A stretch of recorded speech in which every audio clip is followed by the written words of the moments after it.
రాష్ట్ర ప్రభుత్వం జత్వాని అనే ఒక సినీ నటి వ్యవహారంలో అతిగా దురుసుగా ప్రవర్తించిన, నీచంగా దుర్మార్గంగా ప్రవర్తించిన, చట్టాన్ని తమ చేతిలో తీసుకొని దుర్మార్గంగా చట్ట వ్యతిరేకంగా రాజ్యాంగ వ్యతిరేకంగా పనిచేసిన ముగ్గురు ఐపీఎస్ అధికారుల్ని సస్పెండ్ చేయడాన్ని స్వాగతిస్తా ఉన్నాం. మహిళల పట్ల ఇంత దుర్మార్గంగా ప్రవర్తించే ఉన్నత స్థాయి అధికారులు ఈ విధంగా దిగజారటం, వాళ్ళ పట్ల రాష్ట్ర ముఖ్యమంత్రి గారు చంద్రబాబు నాయుడు గారి ప్రభుత్వం, ఎన్డీఏ ప్రభుత్వం సస్పెన్షన్ చర్యలు తీసుకోవటాన్ని స్వాగతిస్తున్నాను.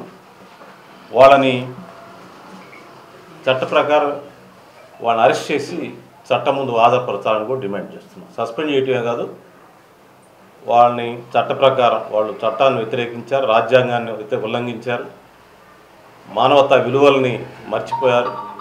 మహిళల పట్ల నీచాతి నీచంగా ప్రవర్తించిన ఆ ముగ్గురు అధికారుల్ని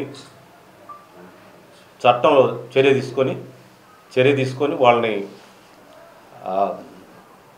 అరెస్ట్ చేయాలని చెప్పి కూడా నేను డిమాండ్ చేస్తున్నాను. వాళ్ళ ఐపీఎస్ నుంచి వాళ్ళు చేసిన పని చాలా సామాజిక నీచం కాబట్టి ఒక మహిళల పట్ల దేశమంతా కూడా ఈరోజు మహిళలకి సపోర్టివ్గా ఉంటే వీళ్ళు ముగ్గురు చేసిన చర్యల వలన తలదించుకునే పరిస్థితి వచ్చింది. ఈరోజు ఐపీఎస్ వ్యవస్థే తలదించుకునే పరిస్థితి వచ్చింది. ఈరోజు పోలీసులు రక్షించాల్సి పోయి మహిళల పట్ల అంత దుర్మార్గంగా ప్రవర్తించడం అనేది ఈరోజు ఆ ఐపీఎస్ వ్యవస్థే తలదించుకునే స్థితికి ఈ ముగ్గురు తీసుకొచ్చారు. కాబట్టి ఈ ముగ్గురు వాలంటరీగా రాజీనామా చేసి చట్టానికి లొంగిపోవాలి.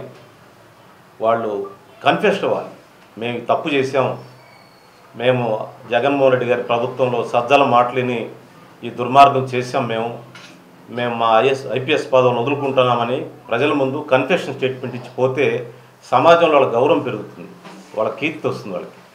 లేకపోతే వాళ్ళ చరిత్ర నీచమైన చరిత్రకు వాళ్ళు దిగజారుతారు, ఐపీఎస్ చరిత్రకు నీచమైన చరిత్రకు వాళ్ళు లిఖించబడతారు.